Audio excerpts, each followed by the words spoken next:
ಮಲಬದ್ಧತೆಗೆ ಮುಖ್ಯ ಕಾರಣ ಒಂದು ಊಟ, ಇನ್ನೊಂದು ಕಾಯಿಲೆ. Breakfast like A king, lunch like A prince, dinner like A beggar. ಪ್ರತಿದಿನ ನಮಗೆ ಮೋಷನ್ ಪಾಸ್ ಆಗ್ಲೇಬೇಕಾ? ನಾಚ್ಕೊಳ್ತಾರೆ ಜನ ಇದನ್ನ ಹೇಳೋದಕ್ಕೆ. ಬೆರಳಾಕಿ ತೆಗೆಯೋ ಚಾನ್ಸಸ್ ಇರುತ್ತೆ ಮೋಷನ್ ಅನ್ನ. ಆಕ್ಟಿವಿಟಿ ಇಲ್ಲ ಅಂದ್ರೆ ಮಲಬದ್ಧತೆ ಆಗುತ್ತೆ. ಹೊಟ್ಟೆ ಕ್ಲೀನ್ ಆಗೋದು ಅಂತ ಹೇಳಿದ್ರೆ ಏನು? ಕೆಲಸ ಮಾಡ್ಬೇಕಾದ್ರೆ ಹೊಟ್ಟೆ ಉಬ್ಬರ ಆಗ್ತಿದೆ, ಗುಡುಗುಡು ಅಂತಿದೆ, ಅಥವಾ ಏನಾದರೂ ಹಿಂಸೆ ಕೊಡ್ತಿದೆ, ಅದು ಹೊಟ್ಟೆ ಕ್ಲೀನ್ ಅಲ್ಲ. ನಾವು ಎದ್ದ ತಕ್ಷಣ ನಮ್ಮ ಬಾಡಿನಲ್ಲಿ ಒಂದು ಮೋಟರ್ ಸ್ವಿಚ್ ಆಗುತ್ತೆ. ಅದೇನು ಅಂದರೆ ಟೀ ಅಥವಾ ಕಾಫಿ ಕುಡಿಬೇಕು, ಅದಾದ್ಮೇಲೆ ಮೋಷನ್ ಹೋಗುತ್ತೆ ಅಂತ. ಸೊ ಈ ಪ್ರಾಬ್ಲಮ್ ನಮ್ಮ ಹೊಟ್ಟೆಲಿರೋದು ಅಥವಾ ಮೈಂಡಲ್ಲಿ ಇರೋದಾ? ನಮ್ಮ ಒಂದು ಕರುಳು ಒಂಥರ ಎಸ್ಕಲೇಟರ್ ಇದ್ದಂಗೆ. ನೀವು ತರಕಾರಿ ತಿನ್ನಬೇಕು ಅಂತ ತಕ್ಷಣ ಜನ ಏನು ಮಾಡ್ತಾರೆ, ಸರ್ ನಾವು ತರಕಾರಿ ತಿಂತಿದ್ವಿ, 4 ಬೆಂಡೆಕಾಯಿ ಪೀಸ್ ತಿಂದ್ಬಿಟ್ಟು ತರಕಾರಿ ತಿಂತಿದೀವಿ ಅಂತ ಹೇಳ್ತಾರೆ. ಮಲಬದ್ಧತೆ ಹಾಗೇನೆ ಪೈಲ್ಸ್ ಕನೆಕ್ಷನ್ಸ್ ಏನಾದರೂ ಇದೆಯಾ ಡಾಕ್ಟರ್? 3ನೇ ದಿವಸ ಒಂದು ಮೋಷನ್ ಹೋಗ್ಬೇಕಾದ್ರೆ ತುಂಬಾ ಕಷ್ಟ ಇರುತ್ತೆ, ತುಂಬಾ ಗಟ್ಟಿಯಾಗಿರುತ್ತೆ. ಗಟ್ಟಿ ಇರೋದ್ರಿಂದ ಅದು ತುಂಬಾ ಒಂದು ಕಲ್ಲನ್ನ ಪಾಸ್ ಮಾಡ್ದಂಗಿರುತ್ತೆ. ಹೊಟ್ಟೆ ಬ್ಲೋಟಿಂಗ್ ಶುರುವಾಗುತ್ತೆ. ಯಾವಾಗ ಹೊಟ್ಟೆ ಬ್ಲೋಟಿಂಗ್ ಶುರುವಾಗುತ್ತೆ ಆವಾಗ ಹೊಟ್ಟೆ ಉಬ್ರಾಗಿ ತುಂಬಾ ಡಿಸ್ಕಂಫರ್ಟ್ ಆಗುತ್ತೆ. ಮಧ್ಯಾಹ್ನ ಏನಾದರೂ ಅವರಿಗೆ ಮೋಷನ್ ಬಂದಾಗ ಅದನ್ನ ತಡಿಬಾರ್ದು ನಾವು. ನನಗೆ ಅನ್ಸುತ್ತೆ ಎಲ್ಲರ ಮನೆಯಲ್ಲೂ ನೋ ಮೊಬೈಲ್ ಅಂತ ಹಾಕ್ಬೇಕು ಟಾಯ್ಲೆಟ್ಗೆ ಅಂತ ಕಾಣುತ್ತೆ. ಹಸುಗಳಿಗೆ ಮತ್ತೆ ಈ ಕುದುರೆಗಳಿಗೆ ಊಟ ಕೊಟ್ಟ ತಕ್ಷಣ ಅದು ಮೋಷನ್ ಪಾಸ್ ಮಾಡುತ್ತೆ. ಇಂಡಿಯನ್ ಟಾಯ್ಲೆಟ್ ಬೆಸ್ಟಾ ಅಥವಾ ವೆಸ್ಟರ್ನ್ ಟಾಯ್ಲೆಟ್ ಬೆಸ್ಟಾ ಅಂತ? Indian toilet is the ideal.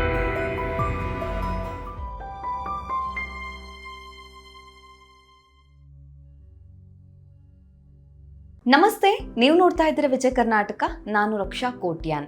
ಹೆಚ್ಚಿನ ಜನರಿಗೆ ಬೆಳಗ್ಗೆ ಎದ್ದು ಮೋಷನ್ ಹೋಗಿಲ್ಲ ಅಂತ ಹೇಳಿದ್ರೆ ದಿನ ಇಡೀ ಒಂದು ರೀತಿ ಇನ್ಕಂಪ್ಲೀಟ್ ಅಂತ ಅನ್ಸ್ಬಿಡುತ್ತೆ. ಅದರಲ್ಲೂ ಕೂಡ 2-3 ದಿನ ತನಕ ಮೋಷನ್ ಹೋಗಿಲ್ಲ ಅಂದಾಗ ಹೇಗಾಗಿರ್ಬೇಡ. ಸೊ ನಾವಿವತ್ತು ಮಾತಾಡ್ತಾ ಇರುವಂಥದ್ದು ಕಾನ್ಸ್ಟಿಪೇಷನ್ ಅಂತ ಹೇಳಿದ್ರೆ ಮಲಬದ್ಧತೆ. ಸೊ ಮೋಷನ್ ಯಾಕೆ ಸರಿಯಾಗಿ ಪಾಸ್ ಆಗೋದಿಲ್ಲ, ನಾವು ಸೇವಿಸುವಂಥ ಆಹಾರ ನಮ್ಮ ಮಲ ವಿಸರ್ಜನೆಯ ಮೇಲೆ ಎಷ್ಟು ಎಫೆಕ್ಟ್ ಅನ್ನ ಮಾಡುತ್ತೆ, ನಮ್ಮ ಜೀರ್ಣಾಂಗ ವ್ಯೂಹದಲ್ಲಿ ಯಾವೆಲ್ಲ ಬದಲಾವಣೆಗಳು ಆಯಿತು ಅಂದಾಗ ಅದು ಮಲ ವಿಸರ್ಜನೆಗೆ ಕಾರಣ ಆಗಬಹುದು.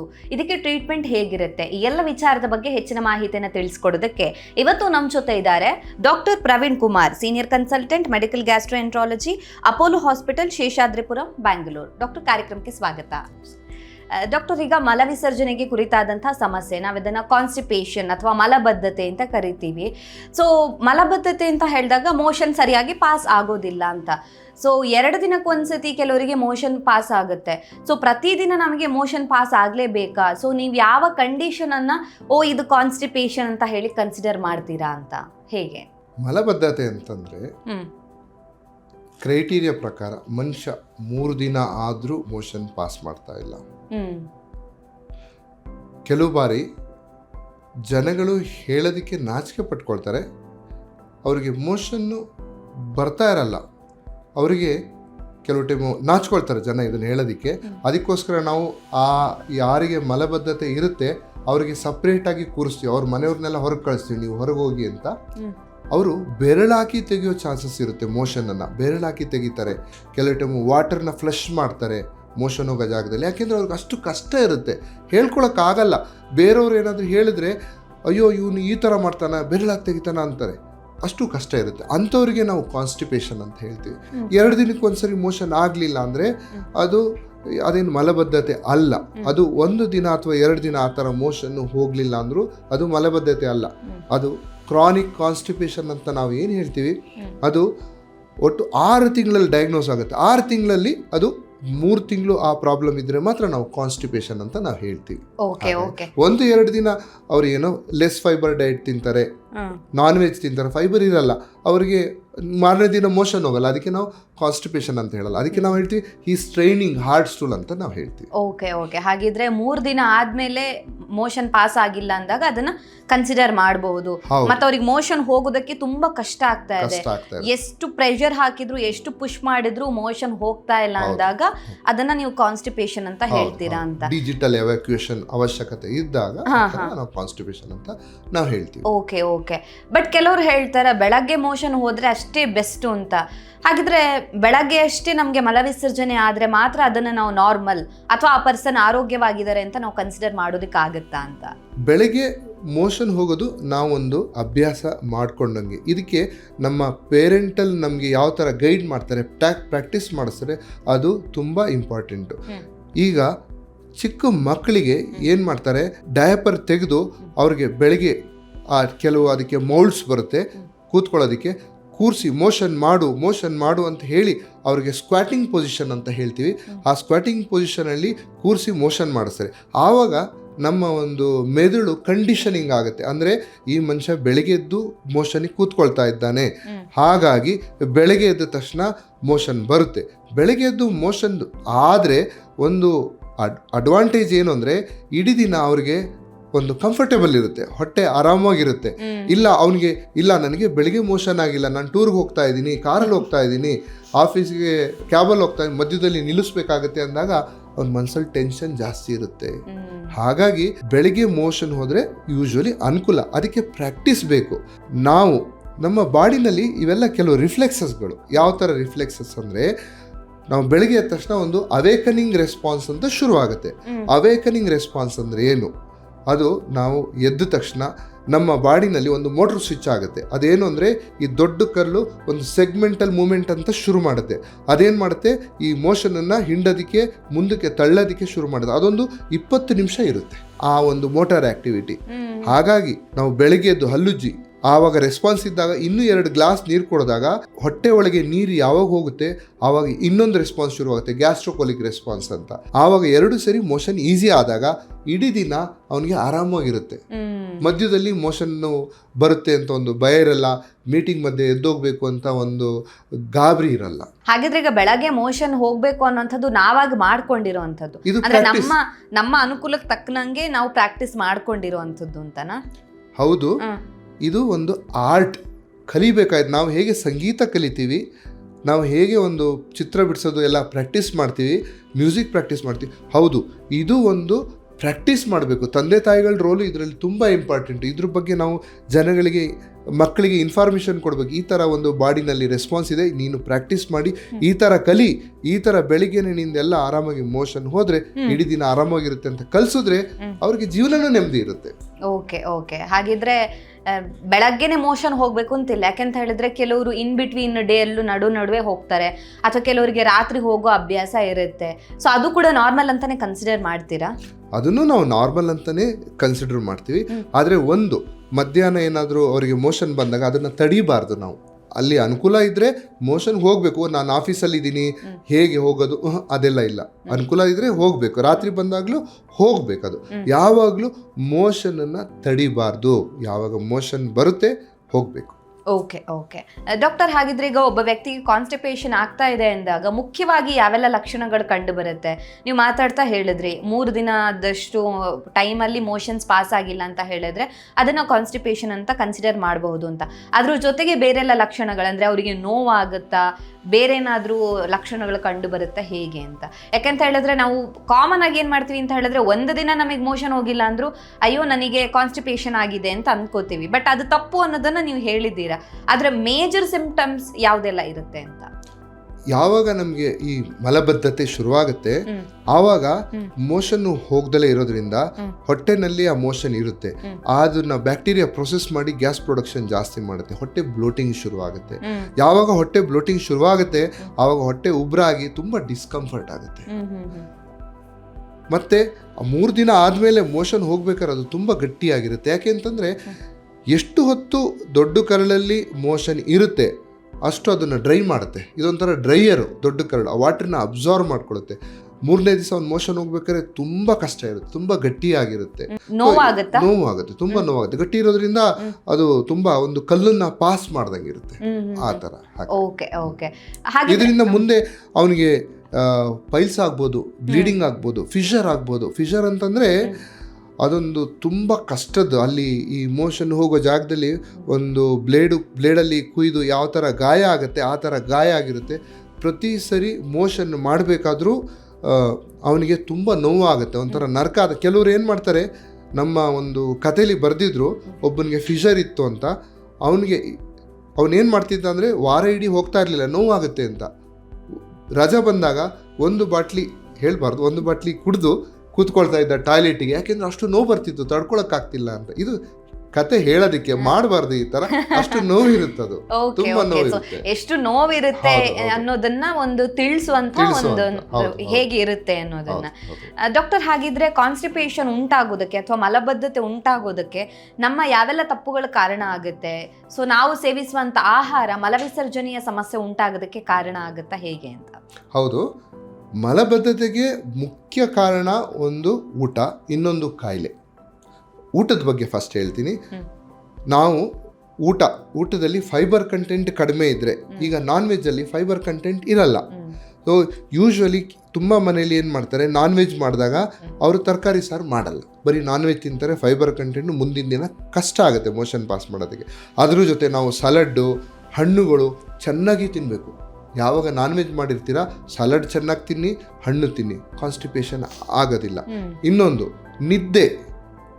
ನಾವು ಯಾವಾಗ ನಿದ್ದೆ ಮಾಡ್ತೀವಿ ನಮ್ಮ ಬಾಡಿನಲ್ಲಿ ಪ್ಯಾರಾಸಿಂಪಥೆಟಿಕ್ ಸ್ಟಿಮ್ಯುಲೇಷನ್ ಆಗುತ್ತೆ. ಪ್ಯಾರಾಸಿಂಪಥೆಟಿಕ್ ಸ್ಟಿಮ್ಯುಲೇಷನ್ನು ಮೋಷನ್ನು ಆಗೋದಕ್ಕೆ ತುಂಬ ಇಂಪಾರ್ಟೆಂಟು. ಯಾವ ಮನುಷ್ಯ 6, 7, 8 ಗಂಟೆ ನಿದ್ದೆ ಮಾಡ್ತಾನೆ ಅವನಿಗೆ ಬೆಳಗ್ಗೆ ಆರಾಮಾಗಿ ಮೋಷನ್ ಹೋಗುತ್ತೆ. 2 ಗಂಟೆ 3 ಗಂಟೆ ನಿದ್ದೆ ಮಾಡಿ ಮಧ್ಯರಾತ್ರಿ ಏರ್ಪೋರ್ಟಿಗೆ ಹೋಗಬೇಕು ಅಂದಾಗ ಅವರಿಗೆ ಮೋಷನ್ ಬರಲ್ಲ. ಯಾಕೆಂದರೆ ಪ್ಯಾರಾಸಿಂಪಥೆಟಿಕ್ ಸ್ಟಿಮ್ಯುಲೇಷನ್ ಬರೀ 2 ಅವರ್ಸ್ 3 ಅವರ್ಸ್ ಆಗಿರುತ್ತೆ. ಮೂರನೇದು ಎಕ್ಸಸೈಸ್ ತುಂಬ ಇಂಪಾರ್ಟೆಂಟು, ವ್ಯಾಯಾಮ ತುಂಬ ಇಂಪಾರ್ಟೆಂಟು. ವ್ಯಾಯಾಮ ಇಲ್ಲ ಅಂದರೆ ಮೋಷನ್ ಹೋಗೋದಿಲ್ಲ. ತುಂಬ ಕೆಲವು ಸರಿ ಈ ಆಸ್ಪತ್ರೆಯಲ್ಲಿ ಈ ಫ್ರ್ಯಾಕ್ಚರ್ ಆದಾಗ ಪೇಷಂಟು ಬೆಡ್ಡಲ್ಲೇ ಇರ್ತಾರೆ, ಮೂಮೆಂಟ್ ಆಗಿರಲ್ಲ, ಅವ್ರಿಗೆ ಮೋಷನ್ ಎಲ್ಲ ತುಂಬ ಕಟ್ಕೊಂಡಿರುತ್ತೆ, ಯಾಕೆಂದರೆ ವ್ಯಾಯಾಮ ಇಲ್ಲ. ಆಮೇಲೆ ನೀರು ಕುಡಿಲಿಲ್ಲ, ಡಿಹೈಡ್ರೇಷನ್ ಆದರೂ ಮೋಷನ್ ಹೋಗಲ್ಲ. ಇದು ನಮ್ಮ ದೇಹ ಮತ್ತು ಆಹಾರಕ್ಕೆ ಸಂಬಂಧಪಟ್ಟಿದ್ದು. ಕಾಯಿಲೆ ಅಂದರೆ ಈಗ ಥೈರಾಯ್ಡ್ ಕಾಯಿಲೆ ಇದೆ. ಥೈರಾಯ್ಡ್ ಕಾಯಿಲೆಯಿಂದ ಈ ಥೈರಾಯ್ಡ್ ಇದ್ದಾಗ ಹೈಪೋಥೈರಾಯ್ಡ್ ಅಂತೀವಿ, ಆಗ ಮಲಬದ್ಧತೆ ಆಗುತ್ತೆ, ಕಾನ್ಸ್ಟಿಪೇಷನ್ ಆಗುತ್ತೆ. ಆಮೇಲೆ ಕ್ಯಾಲ್ಶಿಯಂ ಜಾಸ್ತಿ ಇದ್ದಾಗ ಈ ಮಲಬದ್ಧತೆ ಆಗುತ್ತೆ. ಕೆಲವು ಮಾತ್ರೆಗಳು ಕ್ಯಾಲ್ಶಿಯಂ ಕಂಟೈನಿಂಗ್, ಅದರಿಂದನೂ ಮಲಬದ್ಧತೆ ಆಗುತ್ತೆ. ಓಕೆ. ಸೊ ಫಸ್ಟ್ ಆಹಾರದ ಬಗ್ಗೆ ನೀವು ಹೇಳಿದ್ರಿ, ಎಕ್ಸ್ಪ್ಲೈನ್ ಮಾಡಿದ್ರಿ doctor. So fibre rich content ಅಂತ ಹೇಳಿದ್ರೆ ನಾರಿನಾಂಶ ಹೆಚ್ಚು ಇರುವಂತ ಆಹಾರ ಪದಾರ್ಥಗಳನ್ನು ಸೇವಿಸಬೇಕು ಅಂತ. ಹಾಗಿದ್ರೆ ನಿಮ್ಮ ಪ್ರಕಾರ ಇಂಥದ್ದೇ ಕೆಲವೊಂದಿಷ್ಟು ಪರ್ಟಿಕ್ಯುಲರ್ ಫುಡ್ ಅನ್ನ ಮೆನ್ಷನ್ ಮಾಡಬಹುದಾ? ಈ ತರ ಆಹಾರಗಳನ್ನ ತಗೊಂಡ್ರೆ ಮಲಬದ್ಧತೆ ಸರಿಯಾಗುತ್ತೆ ಅಂತ. ಫಾರ್ ಎಕ್ಸಾಂಪಲ್ ಹೇಳಬೇಕು ಅಂದ್ರೆ ಯೂಶಲಿ ನಮ್ಮ ಹಳ್ಳಿ ಕಡೆ ಅಥವಾ ನಾರ್ಮಲ್ ಆಗಿ ಏನ್ ಹೇಳ್ತಾರೆ ಅಂದ್ರೆ, ಕಾನ್ಸ್ಟಿಪೇಷನ್ ಇತ್ತು ಅಂತ ಹೇಳಿದ್ರೆ ಒಂದು ಬಾಳೆಹಣ್ಣು ತಿನ್ನು, ಸರಿ ಹೋಗ್ಬಿಡುತ್ತೆ, ಮೋಷನ್ ಈಸಿಯಾಗಿ ಪಾಸ್ ಆಗುತ್ತೆ ಅಂತ ಹೇಳ್ತಾರೆ. ಸೊ ಆಹಾರಕ್ಕೂ ಇದಕ್ಕೂ ಇರುವಂತಹ ವೈಜ್ಞಾನಿಕವಾದಂತಹ ಕನೆಕ್ಷನ್ಸ್ ಯಾವ್ದಾದ್ರು ಒಂದಿಷ್ಟು ಆಹಾರಗಳನ್ನ ಮೆನ್ಷನ್ ಮಾಡಬಹುದಾ ಅಂತ? ಹೌದು, ಇದು ಒಳ್ಳೆ ಕ್ವಶನ್ ಕೇಳಿದ್ರಿ. ಯಾಕೆಂದರೆ ನೀವು ತರಕಾರಿ ತಿನ್ನಬೇಕು ಅಂತ ತಕ್ಷಣ ಜನ ಏನು ಮಾಡ್ತಾರೆ, ಸರ್ ನಾವು ತರಕಾರಿ ತಿಂತಿದ್ವಿ, 4 ಬೆಂಡೆಕಾಯಿ ಪೀಸ್ ತಿಂದ್ಬಿಟ್ಟು ತರಕಾರಿ ತಿಂತಿದ್ವಿ ಅಂತ ಹೇಳ್ತಾರೆ. ಅದು ತಪ್ಪು. ಯಾಕೆಂದರೆ 3 ಚಪಾತಿ ತಿಂತಿದ್ದೀರಾ ಅಂದಾಗ ನಾನು ಯಾವಾಗಲೂ ರೋಗಿಗಳಿಗೆ, ನೀವು ತರಕಾರಿ ತಿಂತಿದ್ದೀರಾ ಹೌದು, ಕ್ವಾಂಟಿಟಿ ಕರೆಕ್ಟಾಗಿದ್ದ ಅವ್ರಿಗೆ ಪಿಕ್ಚರ್ ತೋರಿಸ್ತೀನಿ. ಏನು ಪಿಕ್ಚರ್ ತೋರಿಸ್ತೀನಿ ಅಂದರೆ, 3 ಚಪಾತಿ ಇರುತ್ತೆ, ಇಷ್ಟಿಷ್ಟು ದೊಡ್ಡದು 3 ಬಟ್ಲಲ್ಲಿ ತರಕಾರಿ ಇರುತ್ತೆ. 3 ಚಪಾತಿ ತಿನ್ನಬೇಕು ಅಂದರೆ ಅದ್ರ ಜೊತೆ 3 ಬಟ್ಲು ತರಕಾರಿ ತಿನ್ನಬೇಕು. ಜೊತೆಗೆ ಅದ್ರ ಜೊತೆ ಹಣ್ಣು ತಿಂದರೆ ಇನ್ನೂ ಒಳ್ಳೆಯದು. ಈಗ ನಾರಿನಂಶ ಯಾವುದ್ರಲ್ಲಿರುತ್ತೆ? ನಾರಿನಂಶ ಎಲ್ಲ ತರಕಾರಿನಲ್ಲೂ ಇರುತ್ತೆ. ಓಕೆ, ಆಯಿತಾ? ಈಗ ನಾವು ಹಣ್ಣು ತಿಂತೀವಿ, ಆರೆಂಜ್ ರಸ ಕುಡಿಬೇಡಿ, ಅದ್ರದ್ದು ಫೈಬರ್ ತಿನ್ನಿ. ಆರೆಂಜ್ ಇಡೀ ತಿನ್ನಿ, ಜಗ್ದು ತಿನ್ಬೇಕು. ಹೌದು. ದಾಳಿಂಬೆನೂ ಅಷ್ಟೇ, ಅದು ವೈಟ್ ಇರುತ್ತಲ್ಲ ಅದ್ರ ಜೊತೆ ತಿನ್ನಿ, ಅದು ನಾರು ಭಾಳ ಒಳ್ಳೆಯದು. ಬಾಳೆಹಣ್ಣು ತಿನ್ನಿ, ಸೇಬಿಂದು ಸಿಪ್ಪೆ ಜೊತೆ ತಿನ್ನಿ, ಫೈಬರ್ ಕಂಟೆಂಟ್ ಜಾಸ್ತಿ ಇರುತ್ತೆ. ತರಕಾರಿ ತುಂಬ ಚೆನ್ನಾಗಿ ತಿನ್ನಿ, ಅನ್ನಕ್ಕಿಂತ ಜಾಸ್ತಿ ತರಕಾರಿ ತಿನ್ನಿ, ಭಾಳ ಒಳ್ಳೆಯದು. ಓಕೆ. ಸೊ ಫೈಬರ್ ಕಂಟೆಂಟ್ ಹೆಚ್ಚಿರೋದು ಅಂತ ಹೇಳಿದ್ರೆ ಎಲ್ಲ ಹಣ್ಣು ತರಕಾರಿಗಳನ್ನು ಕೂಡ ನಾವು ಸೇವನೆ ಮಾಡಬಹುದು ಅಂತ. ಓಕೆ. ಡಾಕ್ಟರ್, ಹಾಗಿದ್ರೆ ಈಗ ಕಾನ್ಸ್ಟಿಪೇಷನ್ ವಿಚಾರಕ್ಕೆ ಬಂದಾಗ ನೀರನ್ನು ಕೂಡ ಹೆಚ್ಚು ಕುಡಿಬೇಕು ಅಂತ ಹೇಳಿದ್ರೆ, ಈಗ ಒಬ್ಬ ಪರ್ಸನ್ಗೆ ಡಿಹೈಡ್ರೇಷನ್ ಆಗಿದೆ, ತುಂಬಾ ಕಡಿಮೆ ನೀರು ಕುಡಿತಾ ಇದ್ದಾನೆ, ಬಟ್ ನಾನ್ ವೆಜ್ ಅಂತೂ ಸರಿ ತಿಂತಾ ಇದ್ದಾನೆ ಅಂತ ಹೇಳಿದ್ರೆ, ಆ ಪರ್ಸನ್ಗೆ ಕಾನ್ಸ್ಟಿಪೇಷನ್ ಆಗುವಂತ ಚಾನ್ಸಸ್ ಏನಾದರೂ ಇರುತ್ತಾ, ಹೆಚ್ಚಿರುತ್ತಾ ಕಂಪ್ಯಾರಿಟಿವ್ಲಿ, ಹೇಗೆ ಅಂತ? ಹೌದು. 2 ತಪ್ಪು ಇದರಲ್ಲಿ. ಒಂದು, ನಾನ್ ವೆಜ್ ಜಾಸ್ತಿ ತಿಂತಾ ಇದ್ದಾರೆ, ಇನ್ನೊಂದು ಅದರಲ್ಲಿ ಫೈಬರ್ ಇಲ್ಲ, ಇನ್ನೊಂದು ನೀರು ಕುಡಿತಾ ಇಲ್ಲ. ಯೂಶ್ವಲಿ ವರ್ಕೌಟ್ ಎಲ್ಲ ಮಾಡ್ತೀವಿ ಅಂತಾರಲ್ಲ, ಅವ್ರು ಜಾಸ್ತಿ ನಾನ್ ವೆಜ್ ತಿನ್ನೋದು, ಪ್ರೋಟೀನ್ ಬೇಕು ಅಂತ. ವರ್ಕೌಟ್ ಮಾಡಿದಾಗ ಚೆನ್ನಾಗಿ ಬೆವರ್ತಾರೆ, ಬಂದು ಅವರು ಬ್ಯಾಲೆನ್ಸಿಗೆ ನೀರು ಕುಡಿಬೇಕು. ನೀರು ಕುಡಿಲಿಲ್ಲ ಅಂದರೆ ಅವರಿಗೆ ಕಾನ್ಸ್ಟಿಪೇಷನ್ ಆಗುತ್ತೆ. ಓಕೆ, ಸೊ ಹೆಚ್ಚು ನೀರು ಕುಡಿಯುವಂಥದ್ದು ತುಂಬಾನೇ ಒಳ್ಳೇದು ಅಂತ. ಓಕೆ, ಇನ್ನು ಇದಕ್ಕೆ ಕಾರಣಗಳ ಬಗ್ಗೆ ಮಾತಾಡಿದಾಗ ನೀವು ಹೇಳಿದ್ರಿ ನಮ್ಮ ಆಹಾರ ಒಂದು ಕಾರಣ ಆಗುತ್ತೆ. ಸೊ 2 ವಿಚಾರಗಳ ಬಗ್ಗೆ ಮೆನ್ಷನ್ ಮಾಡಿದ್ರಿ. ಸೊ ಕೆಲವ್ರು ಏನ್ ಮಾಡ್ತಾರೆ ಅಂತ ಹೇಳಿದ್ರೆ, ಈಗ ಹಳ್ಳಿ ಕಡೆ ಒಂದು 8 ಗಂಟೆ 7 ಗಂಟೆಯಲ್ಲಿ ಊಟ ಮಾಡ್ತಾರೆ, ಆದ್ರೆ ಸಿಟಿಲಿ ಹಾಗಲ್ಲ, 11 ಗಂಟೆ ತನಕನೂ ಅವರಿಗೆ ಊಟ ಮಾಡೋಷ್ಟು ಟೈಮ್ ಇರುತ್ತೆ. ಸೊ ರಾತ್ರಿ ಲೇಟಾಗಿ ಊಟ ಮಾಡೋದು, ಊಟ ಮಾಡಿದ ತಕ್ಷಣ ಮಲಗಿಬಿಡೋದು, ಬೆಳಗ್ಗೆ ಎದ್ದು ತಿರ್ಗಾ ಲೇಟಾಗಿ ಬ್ರೇಕ್ಫಾಸ್ಟ್ ಮಾಡೋದು. ಸೊ ನಮ್ಮ ಈ ಎಲ್ಲ ಹ್ಯಾಬಿಟ್ಸ್ ಇದಾವಲ್ಲ, ಇದೇನಾದ್ರೂ ನಮ್ಮ ಜೀರ್ಣಾಂಗ ವ್ಯವಸ್ಥೆಯನ್ನ ಅಲ್ಲೋಲ ಕಲ್ಲೋಲ ಮಾಡುತ್ತಾ, ಇಂಬ್ಯಾಲೆನ್ಸ್ ಮಾಡುತ್ತಾ ಹೇಗೆ ಅಂತ? ಹೌದು, ಇದು ತುಂಬಾ ತಿಳಿಬೇಕಾದ ಒಂದು ಅಂಶ. ಒಬ್ಬ ಮನುಷ್ಯ ಒಂದು ಹೊತ್ತು ಊಟ ಮಾಡಬೇಕು ಅಂದರೆ ಅದು ನಮ್ಮ ತಿಂಡಿ, ಬ್ರೇಕ್ಫಾಸ್ಟ್. ಯಾವಾಗಲೂ ಹೇಳ್ತಾರೆ breakfast like A king, lunch like A prince, dinner like A beggar. ಅರ್ಥ ಏನು? ನಮ್ಮ ಊಟ ಪಿರಮಿಡ್ ಥರ ಇರಬೇಕು. ಬ್ರೇಕ್ಫಾಸ್ಟ್ ಜಾಸ್ತಿ ಇರಬೇಕು, ಬೇಸ್ ಜಾಸ್ತಿ ಇರಬೇಕು, ಲಂಚ್ ಸ್ವಲ್ಪ ಕಡಿಮೆ, ಡಿನ್ನರ್ ತುಂಬ ಕಡಿಮೆ. ಯಾಕೆಂದರೆ ಬ್ರೇಕ್ಫಾಸ್ಟ್ ನೀವು ಬೆಳಗ್ಗೆ ತಿಂತೀರಾ, ನಾಳೆ ಬೆಳಗ್ಗೆ ಮೋಷನ್ ಮಾಡ್ತೀರಾ. ಅಂದರೆ ಈ ಬ್ರೇಕ್ಫಾಸ್ಟ್ನ ಅರಗಿಸೋದಕ್ಕೆ ನೀವು 24 hours ಕೊಟ್ಟಿದ್ದೀರ. ಜಾಸ್ತಿ ಕ್ವಾಂಟಿಟಿ ಊಟಕ್ಕೆ 24 ಗಂಟೆ ಕೊಟ್ಟಿದ್ದೀರ. ನೀವು ರಾತ್ರಿ ಜಾಸ್ತಿ ತಿಂದರೆ, ಮನುಷ್ಯ ಜಾಸ್ತಿ ತಿಂದರೆ ಬರೀ ಅಷ್ಟು ಫುಡ್ಡಿಗೆ 8 ಗಂಟೆ ಅಥವಾ 12 ಗಂಟೆ ಕೊಡ್ತಾ ಇದ್ದೀರಾ. ಹಾಗಾಗಿ ಜಾಸ್ತಿ ಫುಡ್ ತಿನ್ನೋದು ಬ್ರೇಕ್ಫಾಸ್ಟಲ್ಲಿ. ಬೆಳಗ್ಗೆನೆ ಬ್ರೇಕ್ಫಾಸ್ಟ್ ಮಾಡಿ, ಲಂಚ್ ಕಡಿಮೆ ಮಾಡಿ, ಡಿನ್ನರ್ ತುಂಬಾ ಕಡಿಮೆ ಮಾಡಿ. ರಾಜ ರಾಣಿ ಮಂತ್ರಿ ತರ ಇರಬೇಕು ಅಂತ ಹೇಳೋದನ್ನ ಕೇಳಿದ್ದೆ ನಾನು. ಹೌದು. ಸೊ ಆಮೇಲೆ ಆದಷ್ಟು ಒಂದು 2-2.5 ಗಂಟೆ ಒಂದು ಗ್ಯಾಪ್ ಅಂತರ ಬಿಡಬೇಕು ರಾತ್ರಿ ಊಟಕ್ಕೆ ಮತ್ತೆ ನಿದ್ದೆಗೆ. ಆ ಥರ ಮಾಡಿದಾಗ ಜೀರ್ಣಶಕ್ತಿ ಮತ್ತೆ ನೀವು ಟೈಮು ಜಾಸ್ತಿ ಕೊಟ್ಟಿದ್ದೀರಾ, ಆಹಾರ ಜೀರ್ಣ ಆಗುತ್ತೆ. Okay okay. ಇನ್ನು ಇದೇ ವಿಚಾರಕ್ಕೆ ಸಂಬಂಧಪಟ್ಟ ಹಾಗೆ ಮಾತಾಡಬೇಕು ಅಂತ ಹೇಳಿದ್ರೆ, ಹೊಟ್ಟೆ ಕ್ಲೀನ್ ಆಗಿಡಬೇಕು ಅಥವಾ ಹೊಟ್ಟೆ ಕ್ಲೀನ್ ಆಗಬೇಕು ಅಂತ ನಾವು ನಾರ್ಮಲ್ ಸೆಂಟೆನ್ಸನ್ನು ಯೂಸ್ ಮಾಡ್ತೀವಿ. ನಿಜವಾಗಿಯೂ ಸರಿ, ಈಗ ಸೈಂಟಿಫಿಕಲಿ ಮಾತಾಡೋದು ಅಂತ ಹೇಳಿದ್ರೆ ಅಥವಾ ವೈದ್ಯಕೀಯ ಭಾಷೆಯಲ್ಲಿ ಹೇಳಬೇಕು ಅಂತ ಹೇಳಿದ್ರೆ, ಹೊಟ್ಟೆ ಕ್ಲೀನ್ ಆಗೋದು ಅಂತ ಹೇಳಿದ್ರೆ ಏನು ಅಂತ?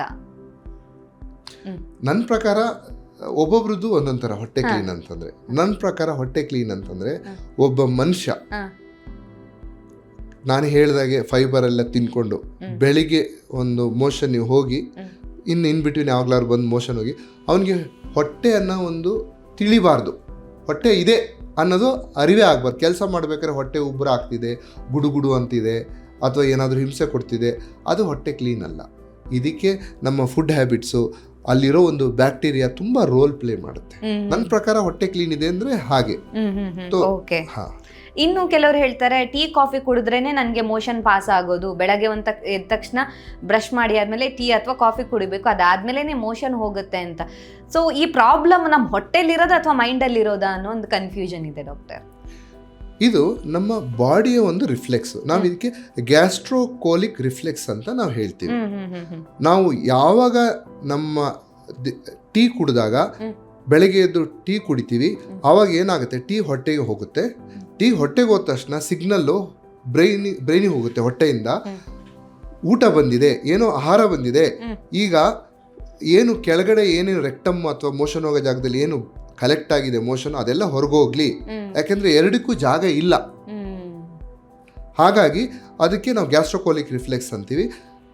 ಹಾಗಾಗಿ ಟೀ ಕುಡಿದ ತಕ್ಷಣ ಆ ರಿಫ್ಲೆಕ್ಸ್ ಆಕ್ಟಿವೇಟ್ ಆಗುತ್ತೆ. ಈಗ ನೋಡಿ, ಮೆಟ್ರೋದಲ್ಲಿ ಎಸ್ಕಲೇಟರ್ ಇದೆ, ಯಾರು ಜನ ಇಲ್ಲ ಅಂದರೆ ಹಾಗೆ ನಿಂತಿರುತ್ತೆ. ಅದು ಮನುಷ್ಯ ಯಾರಾದ್ರೂ ಹತ್ರ ಹೋದ ತಕ್ಷಣ ಸೆನ್ಸಿಟೈಸ್ ಮಾಡಿ ಮೂವ್ಮೆಂಟ್ ಆಗುತ್ತೆ. ಹೌದು ಹೌದು.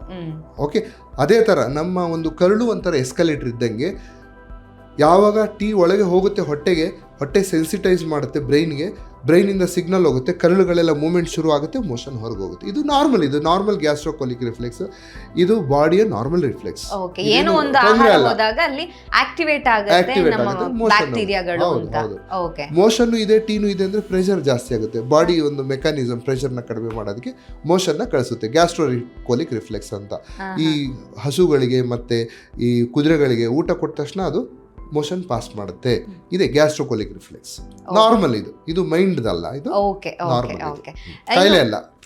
ಬೆಳಗ್ಗೆ ಎದ್ದ ತಕ್ಷಣ ಖಾಲಿ ಹೊಟ್ಟೆಗೆ ಬಿಸಿ ನೀರು ಕುಡಿಬೇಕು ಹೇಳ್ತಾರೆ. ಇದರ ಹಿಂದೆ ವೈಜ್ಞಾನಿಕ ಕಾರಣ ಏನಾದರೂ ಇದೆಯಾ ಡಾಕ್ಟರ್? ಹೌದು, ಬೆಳಿಗ್ಗೆ ಎದ್ದ ತಕ್ಷಣ ಅವೇಕನಿಂಗ್ ರೆಸ್ಪಾನ್ಸ್ ಅಂತೀವಿ. ಎದ್ದ ತಕ್ಷಣ ಮೋಟರ್ ಶುರುವಾಗುತ್ತೆ, ಇದೇ ತರ ಎಸ್ಕಲೇಟರ್ ತರ ಮೂವ್ಮೆಂಟ್, ಕರಳು ಮೋಷನ್ ಪಾಸ್ ಮಾಡೋದಕ್ಕೆ 20 ನಿಮಿಷ ಇರುತ್ತೆ. ಅದ್ರ ಜೊತೆಗೆ ನಾನು ಹೇಳಿದ ಪ್ರಕಾರ ನೀರು ಕುಡಿದ್ರೆ 2 ಮೋಟ್ರ್ ಶುರುವಾಗುತ್ತೆ ಮೋಷನ್ ಪುಷ್ ಮಾಡೋದಕ್ಕೆ.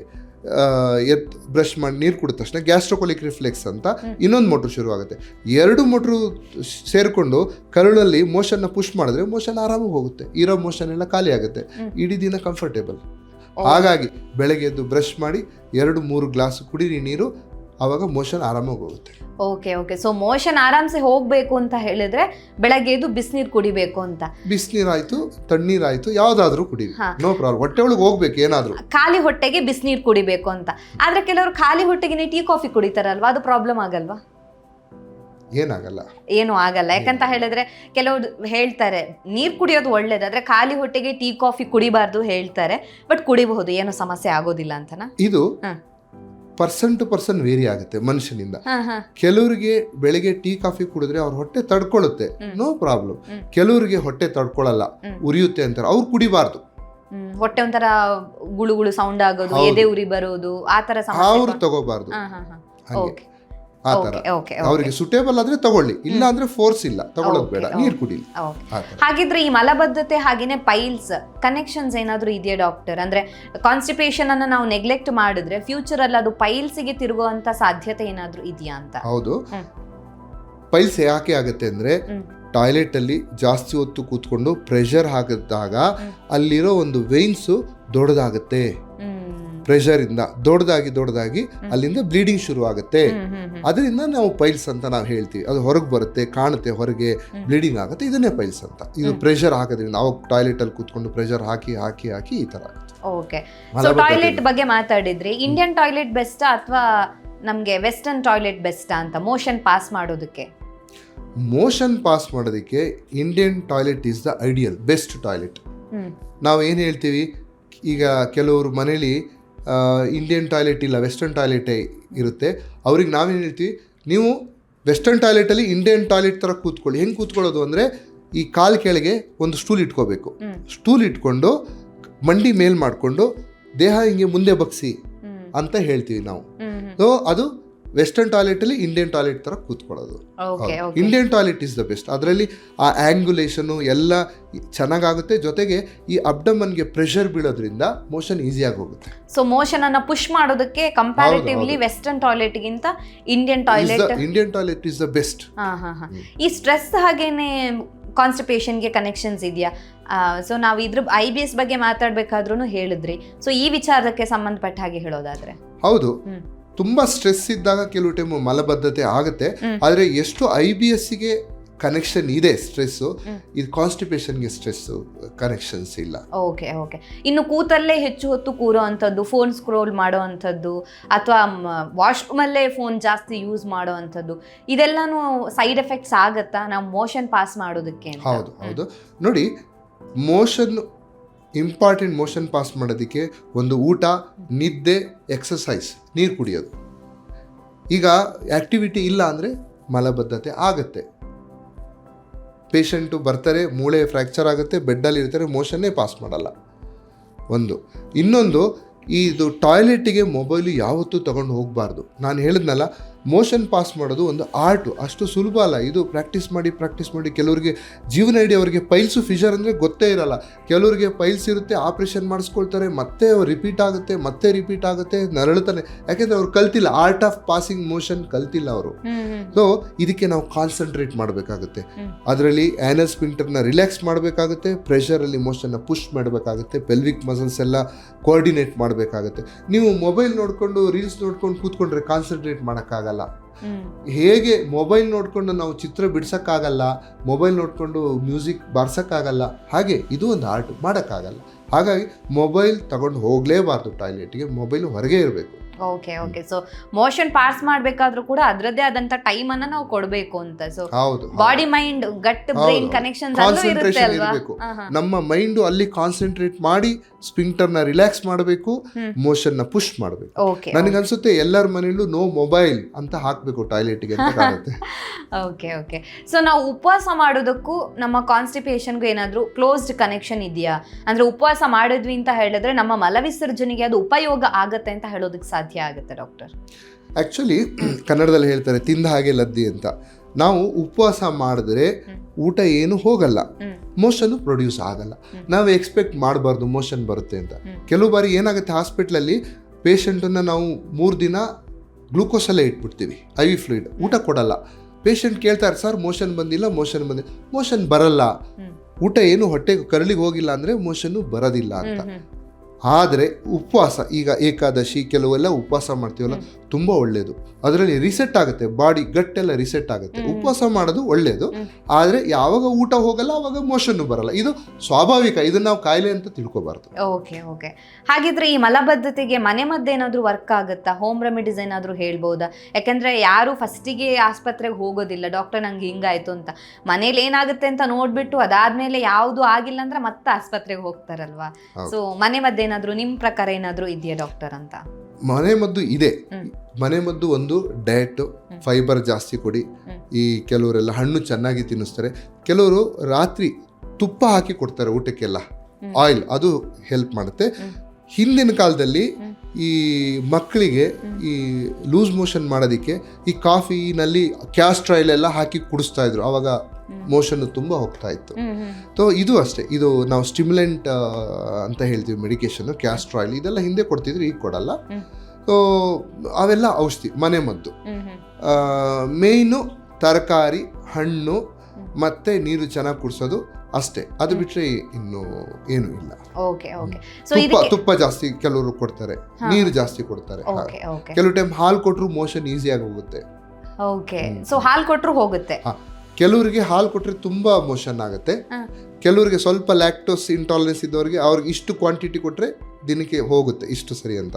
ಅದು ನೀವು ಟೈಟ್ರೇಟ್ ಮಾಡಬೇಕು. ಅದು ಅಂದ್ರೆ ಅದು ಒಂದೊಂದು ಪರ್ಸನ್ ಬಾಡಿ ಮೇಲೆ ಡಿಪೆಂಡೆಂಟ್. ಸೊ ಈಗ ನನಗೆ ನಿಮಗೆ ಇಬ್ಬರಿಗೂ ಕಾನ್ಸ್ಟಿಪೇಷನ್ ಇತ್ತು ಅಂದಾಗ ನಮ್ಗೆ ಇಬ್ಬರಿಗೂ ಹಾಲೇ ವರ್ಕ್ ಆಗ್ಬೇಕು ಅಂತಿಲ್ಲ. ಇಲ್ಲ. ಓಕೆ, ನಮ್ಮ ದೇಹದ ಕಂಡೀಷನ್ ಮೇಲೆ ಡಿಪೆಂಡ್ ಆಗಿರುತ್ತೆ ಅಂತ. ಪ್ರೆಗ್ನೆನ್ಸಿ ಟೈಮ್ ಅಲ್ಲೂ ಕೂಡ ಕಾನ್ಸ್ಟಿಪೇಷನ್ ಪ್ರಾಬ್ಲಮ್ ಆಗುತ್ತೆ ಹೇಳ್ತಾರೆ. ಸೊ ಯಾಕೆ ಹೀಗಾಗುತ್ತೆ ಅಂತ ಆ ಟೈಮಲ್ಲಿ?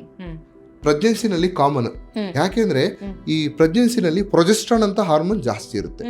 ಈ ಪ್ರೊಜೆಸ್ಟ್ರಾನ್ ಹಾರ್ಮೋನ್ ಈ ಕರಳಿನ ಮೂವ್ಮೆಂಟ್ ನ ಸ್ವಲ್ಪ ಕಡಿಮೆ ಮಾಡುತ್ತೆ. ಜೊತೆಗೆ ಏನಾಗುತ್ತೆ, ಹಾಗೆ ಆ ಯುಟ್ರೆಸ್ ದೊಡ್ಡದಾದಾಗ ಆ ಕರಳನ್ನ ಪ್ರೆಸ್ ಮಾಡುತ್ತೆ. ಆವಾಗಲೂ ಕಾನ್ಸ್ಟಿಪೇಷನ್ನು, ಕರಳು ಮೂವ್ಮೆಂಟಿಗೆಲ್ಲ ಇದಾಗಿ ಕಾನ್ಸ್ಟಿಪೇಷನ್ ಆಗುತ್ತೆ. ಮತ್ತು ಕೆಲವು ಟೈಮು ಈ ನೀರು ಕುಡಿಯೋದು ಸ್ವಲ್ಪ ಕಡಿಮೆ ಆಗೋದ್ರಿಂದ ಕಾನ್ಸ್ಟಿಪೇಷನ್ ಆಗೋ chances. Mainly it is hormonal changes constipation ಆಗೋದು ಪ್ರೆಗ್ನೆನ್ಸಿ, ಪ್ರೊಜೆಸ್ಟ್ರಾನ್. ಓಕೆ ಡಾಕ್ಟರ್, ಕೊನೆಯದಾಗಿ ಹೇಳಬೇಕು ಅಂತ ಹೇಳಿದ್ರೆ ಈ ಮಲಬದ್ಧತೆ ಅಥವಾ ಕಾನ್ಸ್ಟಿಪೇಷನ್ ಹೆಚ್ಚಾಗಿ ಯಾರಿಗೆ ಆಗ್ತಾ ಇದೆ ಅವರಿಗೆ ನಿಮ್ಮ ಕಡೆಯಿಂದ ಟಿಪ್ಸ್ ಏನು? ಡೈಲಿ ಲೈಫ್ ಸ್ಟೈಲಲ್ಲಿ ನೀವೊಂದು ಈ ರೀತಿಯಾದಂಥ ಬದಲಾವಣೆಯನ್ನು ಮಾಡಿಕೊಂಡ್ರೆ ನಿಮ್ಮ ಗಟ್ ಹೆಲ್ತು ಚೆನ್ನಾಗಿರುತ್ತೆ, ಕಾನ್ಸ್ಟಿಪೇಷನು ಆಗಲ್ಲ ಅಂತ ಯಾವುದಾದ್ರೂ ಟಿಪ್ಸನ್ನು ಕೊಡಬಹುದಾ, ಸಲಹೆಯನ್ನು ಕೊಡ್ಬೋದಾ ಅಂತ? ಕಾನ್ಸ್ಟಿಪೇಷನ್ಗೆ ಬೆಸ್ಟ್ ಡಾಕ್ಟ್ರು ನೀವೇ. ಥೈರಾಯ್ಡ್ ಪ್ರಾಬ್ಲಮ್ ಏನೂ ಇಲ್ಲ, ನೀವು ಕಾನ್ಸ್ಟಿಪೇಷನ್ ಆಗೋ ಮಾತ್ರೆಗಳೇನು ತಿಂತಾ ಇಲ್ಲ ಅಂದರೆ ಚೆನ್ನಾಗಿ ಒಳ್ಳೆ ಫೈಬರ್ ಇರೋ ಹಣ್ಣು ತರಕಾರಿ ತಿನ್ನಿ, ಎಕ್ಸಸೈಸ್ ಮಾಡಿ, ಆಮೇಲೆ ಚೆನ್ನಾಗಿ ನೀರು ಕುಡೀರಿ. ಬೆಳಗ್ಗೆ ಎದ್ದ ತಕ್ಷಣ ಬ್ರಷ್ ಮಾಡಿ 2 ಗ್ಲಾಸು ಅಥವಾ 3 ಗ್ಲಾಸು ನೀರು ಕುಡೀರಿ. ಆಮೇಲೆ ಪ್ರೆಷರ್ ಬಂದಾಗ ಹೋಗಿ ಟಾಯ್ಲೆಟಲ್ಲಿ ಕೂತ್ಕೊಳ್ಳಿ ವಿದೌಟ್ ಮೊಬೈಲ್. ಆಮೇಲೆ ಟಾಯ್ಲೆಟಲ್ಲಿ ಜಾಸ್ತಿ ಹೊತ್ತು ಕೂತ್ಕೊಳ್ಳೋದು ಬೇಡ, ಎಷ್ಟು ಬರುತ್ತೆ ಬರಲಿ, 5-6 ನಿಮಿಷದಲ್ಲಿ ಹೊರಗೆ ಬಂದುಬಿಡ್ಬೇಕು. ಮತ್ತೆ ಬಂದಾಗ ಇನ್ನೊಂದು ಸರಿ ಹೋದ್ರೂ ಪರವಾಗಿ. ಕೆಲವು ಟೈಮ್ ಏನಾಗುತ್ತೆ, ಬೆಳಗ್ಗೆ ಒಂದು ಸರಿ ಹೋಗುತ್ತೆ, ತಿಂಡಿ ಆದಮೇಲೆ ಒಂದು ಸರಿ ಹೋಗುತ್ತೆ. ಡೋಂಟ್ ವರಿ, ಈ ದಿನಕ್ಕೆ ಒಂದೇ ಸರಿ ಹೋಗಬೇಕು, ದಿನಕ್ಕೆ 2 ಸರಿ ಹೋಗಬೇಕು ಅಂತ ಏನಿಲ್ಲ. 2 ಸರಿನೂ ಕರೆಕ್ಟು, 3 ಸರಿನೂ ಕರೆಕ್ಟು, 1 ಸರಿ ಹೋದರೂ ಕರೆಕ್ಟು.